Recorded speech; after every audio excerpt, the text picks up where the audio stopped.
Okay, so you're here to really get into it, right? Yeah, today we're diving deep, folks. Like deep, deep. Deep into some pretty interesting stuff about Elon Musk. Right, this is not your surface level skim. This is for folks who really want to understand some unusual, maybe even controversial perspectives on the guy. Exactly. And we're doing it all based on what you sent us. Mhm. A transcript from a YouTube video. Yeah. Detailing an investigative cycle. Their words, not mine. Yeah. Using the Ioana Sima Grafasi method. It's a mouthful. It is a mouthful. But basically, we're talking about a psychic reading or intuitive analysis kind of thing. Right, kind of like an in-depth energetic exploration. So we're not adding anything extra. No opinions or interpretations from us. Yep. Just straight up unpacking what this transcript says. Just the facts, or at least what this source presents as facts. Right, because some of it is pretty out there. Definitely thought-provoking. To say the least. Yeah. So to kick things off, the transcript dives right into Elon Musk's so-called etheric DNA. Oh, yeah, this is where it gets interesting. Right. They break it down into a sequence of forms. Okay. Reptiloid, humanoid, and human. Reptiloid, humanoid, human. And get this, the reptiloid form is the one that's like front and center in his adult life. Dominant, they say. Dominant, yeah. So what do you make of that? I mean, are we talking like literal lizard people here? Well, hold on now. It's not about literal physical forms in the way we normally think about them. Right. It's more about energetic imprints. Energetic imprints. Different levels of energy or vibration that make up a person's being, according to this method anyway. Okay, so these forms are like energetic blueprints or something. You could say that. And the reptiloid one is like calling the shots in Elon Musk's current life. That's how the transcript presents it. Fascinating. And then they compare it to his etheric DNA at birth, and it's totally flipped. Humanoid and human forms are more important than with the reptiloid aspect kind of hanging back in the shadows. Interesting. And they tie this to a feeling of childhood disturbances, maybe even contributing to what they call autistic behavior. Oh, wow. So they're suggesting a link between these different energetic components and early developmental challenges. Yeah. It's like this internal mismatch between the forms could have caused some difficulties early on. That's a pretty bold claim. Right. But that's kind of how this whole transcript rolls. Makes you think. It does. Okay, so buckle up because we're going even deeper now. Deeper. Deeper. We're going pre-life, folks. Pre-incarnation. Exactly. The transcript talks about an image of a map with 3 big zones. A map with 3 big zones. And the feeling isn't that Elon Musk was like created brand new, but that he already existed as this subliminal part. Okay. And this part made an agreement to basically amp up certain DNA for his mission in this life. Like a soul contract kind of thing. Exactly, a pre-life agreement. And here's the wild part. Hit me. The feeling is that his human part agreed to get even less human. Whoa, that's intense. Right. So he was already something else and then agreed to dial down the human aspect even further. In service of this mission. Right. So what was this mission all about? Well, according to the transcript, it was all about leadership importance and grandeur. Okay, so leading the masses. Yeah, big time. But what's interesting is the lack of concern about the potential downsides or what he might have to sacrifice to achieve this leadership. Like consequences weren't really on the radar. Apparently not. Yeah. It was all about that drive for power and influence. Single-minded ambition much. You could say that. Okay, so let's talk White House because things are about to get really interesting. I'm all ears. The transcript goes into the esoteric conditions that they claim led to Elon Musk's potential involvement with the government. This is the part about him leading some kind of efficiency department. That's the one. And the explanation they give is an agreement between the entities guiding both Musk and Trump. Entities. Yeah, like higher beings or something. Okay. And get this, they specifically mention 2 reptiloids and humanoids as the guiding forces behind this whole collaboration. So we're back to the reptiloids. It all comes full circle. And the idea is that this partnership was pre-planned, like way in advance. Orchestrated from behind the scenes. Exactly. They even talk about both Musk and Trump gaining wealth and influence as part of this long game. Wow. So it's like they were being groomed for this all along. That's how it's presented in the transcript. Yeah. And they claim that from this position of power, Musk intends to make some big decisions. Oh, yeah. But here's the kicker. Decisions that might not be very positive for the people. That's ominous. Right. And all in line with the plans of these entities they call sublord from lord. Sublord from Lord. That's a new one. It is. So we're talking about a potential agenda that's not exactly aligned with the well-being of humanity. At least according to this investigative cycle. Right. Okay, now let's touch on something a little different. Sure. Elon Musk's statement about being an aspiring Jew. Okay. The transcript addresses this from an esoteric perspective. So not about his actual ancestry. Not really. They say it's not about a strong physical DNA connection, but more about a potential alignment with the belief systems of Jewish people. Like a mixture where the DNA aspect isn't dominant. More about a spiritual or ideological resonance. Exactly. So it's about his self-identification at a deeper level. Okay, that makes sense within this framework. Now let's get into the juicy stuff. Artificial intelligence. Ah, yes, Elon Musk's favorite topic. Right. The transcript really emphasizes his strong connection to technology and his push to make AI a bigger part of our lives. And they even talk about a perceived similarity between him and AI. Yeah, they describe him as being totally in his mind with artificial connections. Like there's a blurring of the lines between him and the technology. Exactly. And then they get really specific with an image of a brain with synapses made from AI. Ooh, that's a vivid picture. Right. They interpret this as an intention to connect people, artificially, potentially weakening our natural abilities like memory. So like technology becomes a crutch. Yeah, and they see the neural link as a key part of this artificial connection. Replacing our natural energetic connections with something synthetic. That's the idea.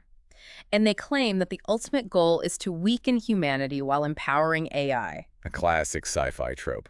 It is, but in this context, it's presented as a very real potential outcome. Makes you think about the implications of all this technology we're embracing. It does. Okay, now let's shift gears a bit and compare Musk and Trump through the lens of this transcript. Right, let's see what they have to say. Well, first they talk about their subliminal parts, those pre-life aspects we discussed earlier, and they describe Musk as having a more developed sexual body. The sexual body. Yeah, it's an energetic thing. They link it to being more grounded in the material world. Okay, so like more focused on physical reality and achievement. That's the idea. Now, Trump, on the other hand, his emotional body is described as having sparkles all over. Sparkles. Sparkles. And they interpret this as a lack of integrated feelings. Like his emotions are scattered or superficial. Yeah, and that his actions are often driven by impulse rather than deep consideration. Interesting contrast. Right. But here's where it gets really strange. Stranger than sparkles. Oh, yeah. They describe an image of a little engine in Musk's emotional body. Little engine. Apparently, it's perceived as an artificial construct that supplies him with emotions. What? Like he's not actually feeling them? That's the implication. They even describe him as being as cold as a fish, naturally. So this engine is like a facade to make him seem more human. Exactly. It's wild, right? Definitely thought-provoking. Okay, now let's compare their mental bodies. Okay. Both are described as being developed, but Musk's supposedly has this artificial element because of his humanoid hybridization. Right, they mentioned that before. And this connection links him to a database of information. So he's got access to this vast pool of knowledge. Apparently, it's like an internal Google search engine or something. Wow. And they say this gives him an evolutionary advantage, keeping him updated with relevant technology for his role. Like he's always one step ahead. That's the idea. Now, Trump's mental body is described as being very wide energetically, Why? but not very active. It's characterized by fixed and rigid patterns rather than creativity. So like stuck in his ways. Pretty much. They even go into detail about what kind of information Musk is supposedly accessing from this Human Way database. Like what? Things like Neuralink specifics, conditions, parameters, real-time data from the world. It's like he's plugged into the matrix. Right. And they say this guides his decisions and ensures the success of his projects. No wonder he seems to know so much. Exactly. Okay, so now let's tackle a question that came up in the transcript. Shoot. If Musk and Trump are both supposedly controlled by these same negative entities as past politicians, Yeah. why did it seem like they were helping people by reducing government spending? Good question. Well, the explanation offered is that they were just making it look like they save people.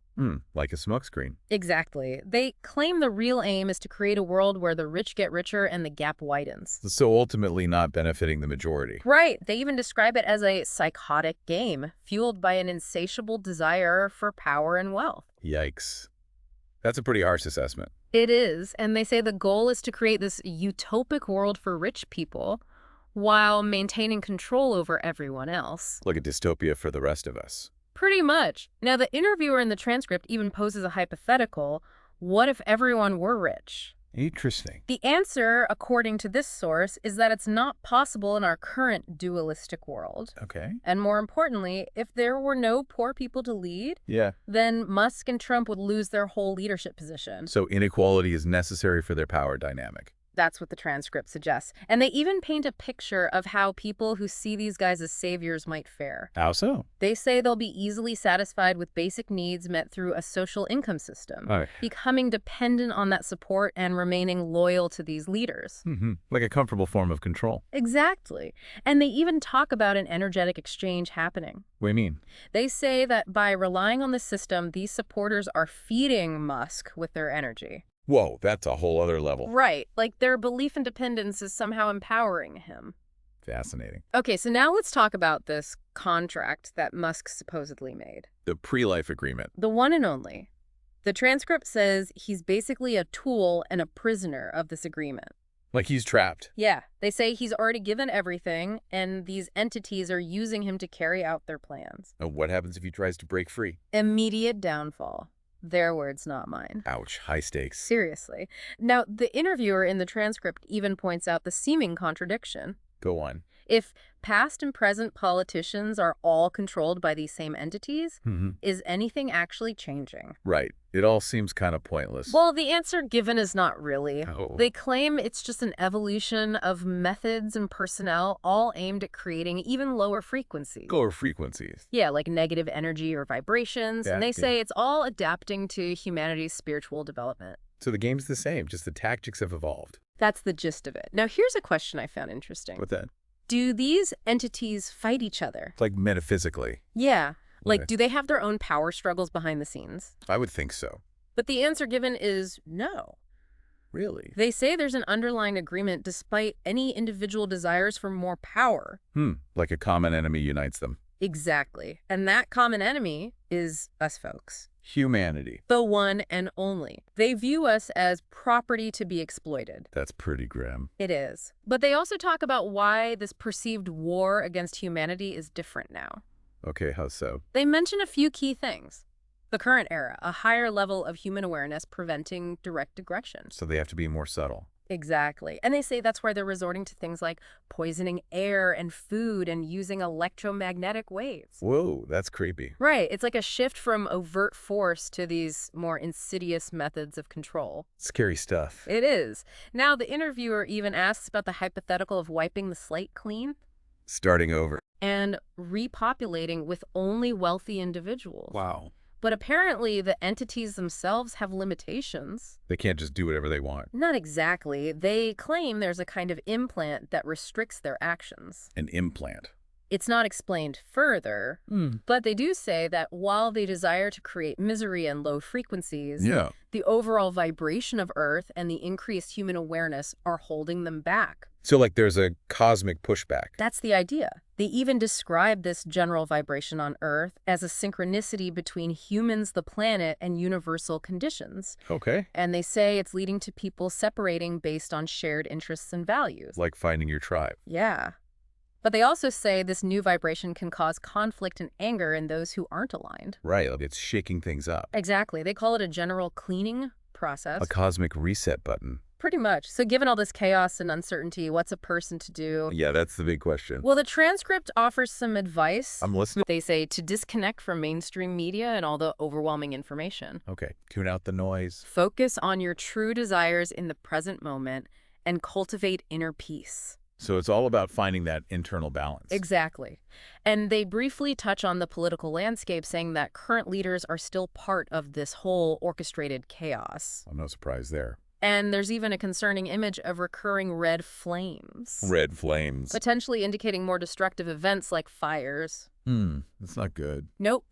But ultimately, the message is one of empowerment. How so? They say inner peace is the key to not just surviving, but thriving amidst all this change. So finding that calm center within yourself. That's the ultimate goal. Well, there you have it, folks. A deep dive into some pretty intense and thought-provoking ideas about Elon Musk. All based on that transcript you sent us. Just remember, we're not endorsing any of these views. We're just presenting the information as it was given. So take it all with a grain of salt. Maybe a whole shaker. But do consider how these perceptions might resonate with your own observations of the world. And here's a final thought for you to ponder. Given all this talk about underlying control and hidden motivations, Yeah. what does progress really mean in today's world? Good question. And who are the real leaders? Something to think about. Until next time. Stay curious, folks.